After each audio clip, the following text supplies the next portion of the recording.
Imagine waking up tomorrow and the person staring back in the mirror is not controlled by repetitive thoughts and worn-out emotions, but is the empowered architect of a fresh reality. Welcome to a journey of transformation. There, from unconscious autopilot to conscious creation, each of us is living a rerun, an endless cycle of yesterday's thoughts dictating today's reality.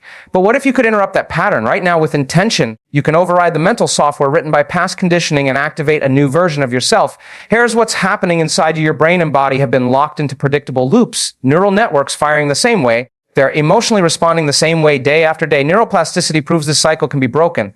When you consciously think, feel, and act differently, you literally rewire your mind. There are three partners in this act. Your thinking brain forms the idea, your emotional brain gives it energy, and your body follows suit, creating habit. Change occurs when all three act together. Decide the new emotion, behave as that new self, and watch the old habit lose its grip. Then comes the key, the pause button, meditation. In stillness, you step out of the habitual you and meet the quantum field of unlimited possibilities. In that space, you plant the seed of a future self, rich in possibility, not chained to the past. After meditation, embody that new version, speak like them, act like them, become them. Do this repeatedly, and your body and mind stop having power over you. Instead, you hold power. We've been conditioned to believe that who we are is fixed, that our personality, our emotional responses, even our behaviors are just who we are. But what if I told you that's not true? What if I told you that everything you think defines you is nothing more than a set of deeply wired neural patterns, patterns that can be unwired and rewired through conscious effort and awareness? The truth is, you are not hardwired to be a certain way for the rest of your life. You are not stuck. You are not broken. You are simply running a program. And the beauty of this realization is that the program can be rewritten. You see, every time you think a thought, your brain fires a specific set of neurons. When you think the same thought repeatedly, day after day, week after week, those neurons begin to wire together, and soon it becomes automatic. You wake up in the morning, and before your feet even hit the floor, you're already thinking about the problems you've been rehearsing for months, maybe years. There, you're already feeling the same emotions of frustration, worry, or guilt. That's not life happening to you. That's you living in the residue of your past. Now think about this. If 90% of your thoughts are the same as the day before, and those thoughts lead to the same choices, which lead to the same behaviors, which create the same experiences, which then produce the same emotions, then your biology, your neurochemistry, and your very identity is becoming a record of the past. You're not living life, you're reliving a memory. And until you break that cycle, your future will look a whole lot like yesterday. But here's where it gets exciting. Neuroscience tells us that the brain is plastic. It changes. It's moldable. You are not at the mercy of your past unless you choose to be. Every time you consciously interrupt an old thought pattern and replace it with something new, every time you say, no, I'm not going to rehearse that story today, and instead you choose to think greater than how you feel, you begin to rewire your brain. You're no longer firing the same old circuits that kept you stuck in anxiety, doubt, or limitation. You're carving a new path. That's how change happens, not by chance, but by choice, by becoming aware of your unconscious thoughts and making them conscious. By stepping into the role of the observer and saying, this emotion does not define me. This thought is not who I am. I am the awareness behind it. That moment of observation is powerful. That's the beginning of transformation. And the more you practice this, the easier it becomes. Just like those old thoughts became hardwired from repetition, new thoughts, empowering, elevated thoughts can become your new baseline. You can teach your brain what to focus on. You can train it to align with a new vision of your future instead of the familiar script of your past. And as you do this, your brain begins to look less like the map of yesterday's experiences and more like a blueprint of tomorrow's potential. Now think about how that affects your entire being. Because your thoughts influence your feelings and your feelings influence your actions. So when you start thinking differently, your internal state begins to shift. You don't feel the same resentment, the same dread, the same self-doubt, because your inner world is no longer being fed by the old narrative. Instead, you begin to feel a sense of empowerment, of clarity, of inspiration. And those feelings aren't just pleasant, they're magnetic. They begin to attract new experiences that match your new state of being. This is how you begin to move out of the known and into the unknown. This is how you step into a reality that has yet to be created. You're no longer being pulled by the gravity of the past. You're being pulled by the vision of a greater future. And you created it not with luck, not with hope, but with intention, repetition, and the courage to change. The real transformation doesn't begin in the outer world. It begins within. It starts the moment you stop trying to change your life by manipulating circumstances and instead focus on changing your inner state. And to do that, you have to understand something profound. You are made of three distinct but interconnected aspects: the mind that thinks, the heart that feels, and the body that acts. When these three parts are aligned, you have access to a state of creation. But when they're out of sync, you fall back into survival. That's the difference between consciously designing your future and unconsciously repeating your past. Most people live in a state of separation. Their thoughts say one thing, their feelings say another, and their behaviors do something entirely different. They say they want abundance, but they feel unworthy and act out of fear. They think about healing, but they carry resentment in their heart and continue to live in stress. That incoherence between thought, emotion, and action sends mixed signals in the field and creates confusion within the body. You can't create a new reality from that space. You can only repeat the old one. But when you bring these three brains, thinking, feeling, and doing, into harmony, you initiate a powerful process of change. Think of the mind as the architect. It creates the blueprint, the vision, the possibility. But a blueprint on its own has no power. You have to give it energy. That's where the emotional brain, the heart, comes in. The emotions you feel are the fuel. They energize your thoughts and begin to shape your frequency, your vibration, your signal to the quantum field. The body then becomes the living example of the new state. It carries out the actions, the habits, the behaviors that align with your vision and emotion. It's not enough to just think positive thoughts. You can't just say affirmations or visualize a better life while feeling the same old shame, fear, or doubt. The field is not responding to what you're saying. It's responding to who you are being. And who you're being is a product of your thoughts, your emotions, and your actions unified as one. When you begin to think greater than your environment, feel greater than your circumstances, and act greater than your limitations, you begin to create a new personality, and with it, a new personal reality. Let's say you decide to create a future where you're confident, healthy, and successful. That begins with the thought, I am confident. But if you think that thought while feeling anxious or insecure, there's no alignment. The thought bounces off your body like a signal that doesn't get received. But when you begin to feel confident, when you teach your heart what that elevated emotion feels like and let it flood your system, you begin to change your internal chemistry. And now your body believes it. Now your behavior starts to shift. You stand taller, speak with more conviction, show up differently. And those actions create feedback that reinforce the new state. The cycle continues, but now in the direction of evolution, not regression. Every time you link a clear intention with an elevated emotion, you are broadcasting a new signal into the field. You're telling the universe, this is who I am now. This is the energy I live in. This is what I'm ready to receive. And when your behavior begins to match that intention, you are no longer waiting for your environment to change how you feel. You've become the cause of change, not the effect of it. This process takes repetition because you spent years practicing the old self. The neural pathways are strong. The emotional addictions are deep. And the body has memorized who you've been. But the more you practice aligning thought, emotion, and action toward a new future, the easier it becomes. The body begins to respond differently. Your chemistry changes. You think with more clarity. You feel with more openness. You act with more integrity. And eventually you become so familiar with this new state of being that it becomes your new normal. You're no longer trying to become it. You are it. This is not just theory. It's biology. It's psychology. It's physics. When you become coherent within yourself, you emit a signal of coherence into the field, and that field begins to reflect it back. Opportunities arise, synchronicities appear, your outer world begins to match your inner world, not because of chance, but because of who you've chosen to become. And it all starts by bringing your mind, your heart, and your body into the same conversation, speaking the same language, living the same truth. We've been trained, almost programmed, to believe that we must survive before we can create. From the time we were children, the world around us taught us to react to our environment, to respond to stress, to brace for disappointment, to prepare for loss. And so without realizing it, we've anchored ourselves in the emotions of fear, anger, guilt, frustration, and lack. These emotions may feel normal, even familiar, but they are all rooted in survival. They serve to keep us safe in a threatening world, but they also keep us tethered to the past. You cannot live in creation while holding the chemistry of survival in your body. The problem is survival emotions are addictive. They release chemicals that the body begins to crave, like cortisol and adrenaline. We begin to identify with those emotions because we've practiced them for so long. We say, I'm an anxious person, or I'm always on edge. But really, we are just living in a memorized emotional state. The body becomes so conditioned to those chemicals that even when there's nothing to fear, it will manufacture thoughts that recreate the emotion just to feel familiar. This is how we stay trapped in the loop of the past. The emotion triggers the thought, and the thought reinforces the emotion, and we go round and round believing we're thinking freely when really we're living a chemical pattern. And if your body is living in the past emotionally, then your future is destined to look like a slightly modified version of what's already been. We cannot create a new reality from the energy of stress. We cannot dream of a bold, abundant, joyful life while trapped in the frequency of anger or shame, because those emotions lower your energy. They contract your field. They shut off the very parts of the brain responsible for growth, innovation, and possibility. You go into fight or flight, not just in your mind, but in your biology, and all your energy moves towards survival, not creation. But what happens when you begin to feel elevated emotions on purpose before the experience arrives? What happens when you train your body to feel gratitude, to feel freedom, to feel love? Not because of what's happening out there, but because of what you've chosen to generate from within. That's when you move from being the victim of your life to the creator of it. That's when you tell the body a new story, one it hasn't memorized yet, but one it begins to believe because you've practiced it enough times. Gratitude is one of the most powerful of these elevated emotions. When you feel grateful for something before it has arrived, you are signaling to your body and the quantum field that it's already happened.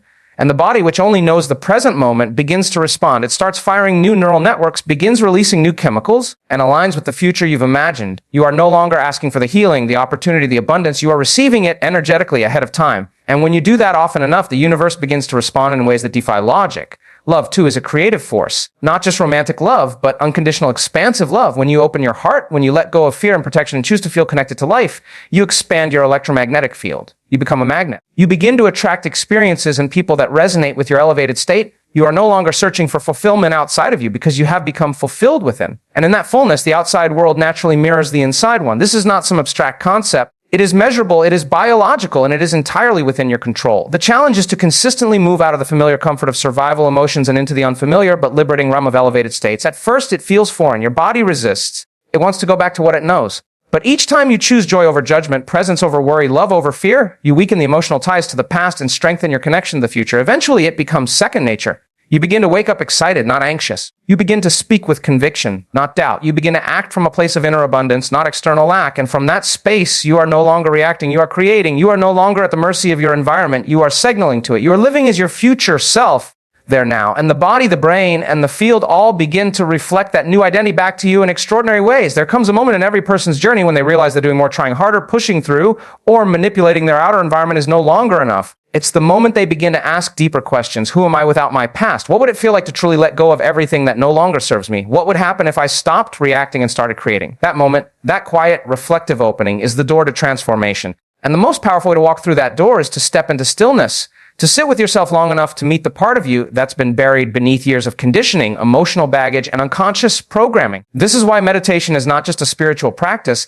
it is the practice for becoming someone new. When you sit in meditation, you are not escaping life. You are stepping into the control room of your creation. You are interrupting the steady stream of familiar thoughts, behaviors, and emotions that have defined who you were. You are intentionally disconnecting from your outer world. No phone, no emails, no social roles, no deadlines. You are separating yourself from the people, places, and things that have formed the structure of your identity. There, you're even disconnecting from your body for time, not in denial, but in discipline, because the body has become the unconscious mind. It's memorized your past so well that it often acts independently of your intentions.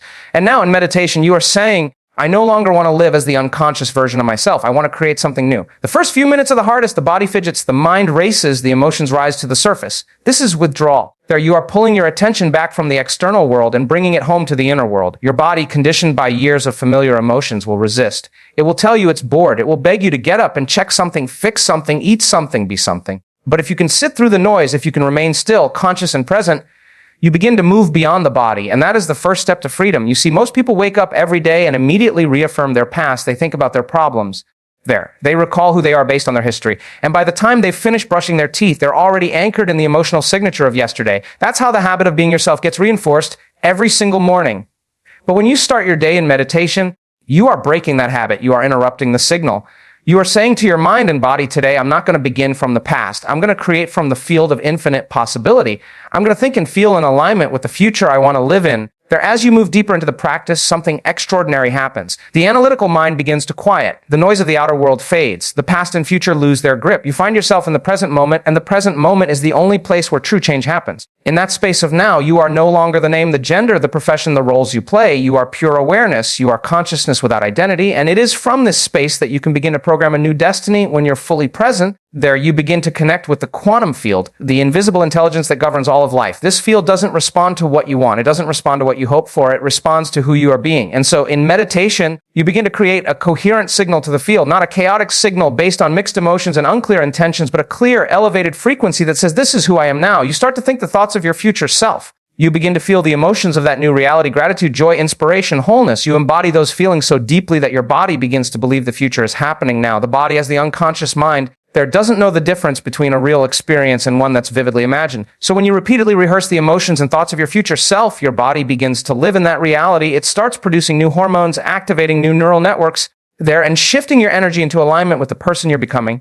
And when you get up from your meditation and carry that state into your day, you are no longer trying to change your life. You are being the change. You are walking as your future self. But let's be honest, it doesn't happen all at once. Some days meditation feels miraculous. Other days it feels like a struggle, and that's okay. Because every time you sit down and close your eyes, you are signaling to the universe, I'm committed. I'm showing up. I'm willing to move beyond my old self, even if it's uncomfortable. And the more you show up, the more the field shows up for you. It meets you at the level of your commitment. You begin to see signs, synchronicities, and opportunities that align with the new energy you've cultivated. And you realize that change isn't something you chase. It's something you allow through your being. You don't have to know exactly how your future will unfold. You just have to know how it feels. That elevated emotion becomes your compass. It becomes your guiding force. And when you live from that feeling long enough, you begin to attract the very things that match your state, not because you forced them into existence, because you became the version of you that already had them. That's the power of meditation. It trains your body to experience a future reality ahead of the environment. It teaches your nervous system to get comfortable in unfamiliar, elevated states. It rewires your brain to prefer possibility over predictability. Eventually, something profound happens. There, the outer world starts to shift in response to your inner work. People treat you differently. New doors open. Your health changes. You wake up feeling inspired, not by what's happening around you, but by the energy you've cultivated within. There, you've stopped waiting for something outside of you to change how you feel, and instead you've changed your internal state, and the external world has no choice but to reflect that back. This is how you become the creator of your life, not by reacting to the same circumstances every day, but by rising above them. Not by trying to control every detail, but by aligning with the frequency of the life you desire. And that alignment happens every time you choose to sit in the silence, turn inward, and become greater than your environment, greater than your body, and greater than time. That is the moment you step into the unknown, and the unknown is where all possibilities exist. And now, as you begin to consider everything you've heard, everything you've remembered, not just with your mind, but with your heart, it's time to make a decision, not just a casual choice, but a conscious, deliberate commitment to yourself. A decision that says, I will no longer wait for my life to change before I do. I will no longer define myself by my past. I will no longer let the same thoughts, the same feelings, and the same behaviors shape the days ahead of me. There. I am greater than my circumstances. I am greater than my history, and I am ready to become someone new. Because the truth is, no one else can do it for you. No one can sit in that chair, close their eyes, and meet your future self but you. No one can feel the elevated emotions of that new reality with the same depth and devotion that you can. And no one, absolutely no one, can create your future except you. That's the gift, and that's the responsibility. You are not here to live a life of unconscious repetition. You are here to live a life of conscious evolution. So pause for a moment and really ask yourself, who am I choosing to be right now? What emotion am I practicing today that will become the foundation of my tomorrow? If I could feel gratitude, if I could feel joy, if I could feel love before anything in my outer world changes, wouldn't that mean I'm free? Wouldn't that mean I'm no longer a victim to my environment, but a creator of it? This is the invitation to get up from your meditation, not as the same person who sat down, but as the embodiment of your future. To walk through your day as though the change has already happened. To speak, to move, to think, to feel, as though you are already living the life you've imagined. Because in that state, you're not chasing it anymore. You're aligning with it. There, you're magnetizing it, and the field, the universe, life itself responds to that alignment.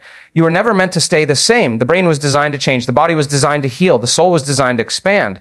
So let today be the day you break the habit of being your old self. There, let today be the day you become greater than the emotions that once controlled you, greater than the beliefs that once defined you, greater than the limitations that once held you back. Because that version of you, the one who is whole, powerful, inspired, clear, joyful, and free, that version already exists. It's not far away. It's not in the distance. It's within you, waiting to be remembered, waiting to be activated. And the only thing standing between you and that self is the decision to show up again and again until you've practiced it enough that it becomes your new reality. Not someday, not after something changes, but now,